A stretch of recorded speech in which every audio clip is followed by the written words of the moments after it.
नमस्कार, प्रणाम। आप लोग कैसे? उम्मीद करते हैं आप लोग अच्छे होंगे।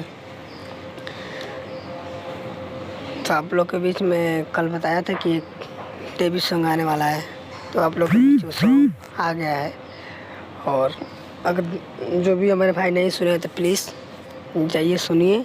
बहुत ही ज़बरदस्त, बहुत ही मतलब फटाफट भी भाग रहा है उस पर। तो चलिए, हम बताने से पहले इतना बताना चाहता हूँ कि अगर हमारे हिट मशीन खेसारी यादव का फ़ैन है, अगर सच्चा फ़ैन है तो सब्सक्राइबर कीजिए, अगर नहीं फ़ैन होंगे तो मत कीजिएगा, क्योंकि ऐसा नहीं चाहिए। अगर फ़ैन होंगे तभी सब्सक्राइब कीजिए और बेल आइकन घंटी ज़रूर दबाइए और मेरे वीडियो को शेयर जल्दी जितना जल्दी हो सके कीजिएगा। चलिए वीडियो स्टार्ट करते हैं। जी हाँ, हिट मशीन खेसारी यादव का एक फिर से देवी सॉन्ग आ गया है और वो रिलीज़ भी हो गया है।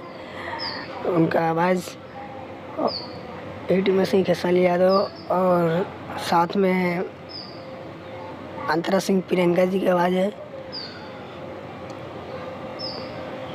दोनों जाने का बहुत ही सुंदर आवाज़ है। और जो एल्बम का नाम है भक्ति में पागल। भक्ति में पागल, पहले तो हम सुनते थे कि नासा में पागल, भांग में पागल, पर भक्ति में पागल मतलब देवी माई का सॉन्ग है।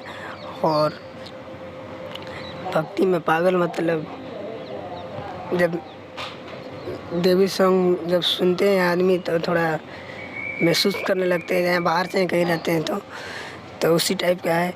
और मतलब कि कुछ मतलब बुरा ना लगे उसमें, मतलब दिक्कत ना लगे कि हम नवरात्र नहीं आए चाहे नहीं है, पर सुनने पर मज़ा आता है। पर एल्बम का नाम भी है इतना कि भक्ति में पागल, मतलब कितना आदमी होता है कि भक्ति में अपना पूरा ध्यान लगा देता है। चलिए वो सब छोड़िए। हाँ, तो चलिए ठीक है, अगर नहीं देखे होंगे ये सॉन्ग ये भक्ति में पागल तो जाइए फटाफट अभी आदिशक्ति फिल्म्स पे, आदिशक्ति सर्च मारिए, उस पर फटाफट जाइए और हमारे हिट मशीन खेसारी यादव का जो सॉन्ग आया है उसको जाइए फटाफट देखिए। जितना बार मन करो उतना बार देखिए और कमेंट इतना दबा कीजिए कि ट्रेंडिंग में चला जाए, और लाइक शेयर दबा के कीजिए, ठीक है। जितना कमेंट करेंगे ना उतना ट्रेंडिंग में जाएगा, क्योंकि रोज टाइम आता रहेगा और कंटिन्यू चालू रहता रहेगा। तो चलिए जाइए फटाफट देखिए आदिशक्ति कंपनी पर, और जाते समय मेरे चैनल को सब्सक्राइबर बेल आइकन घंटी जरूर करके जाइएगा। तब तक जय जय माँ।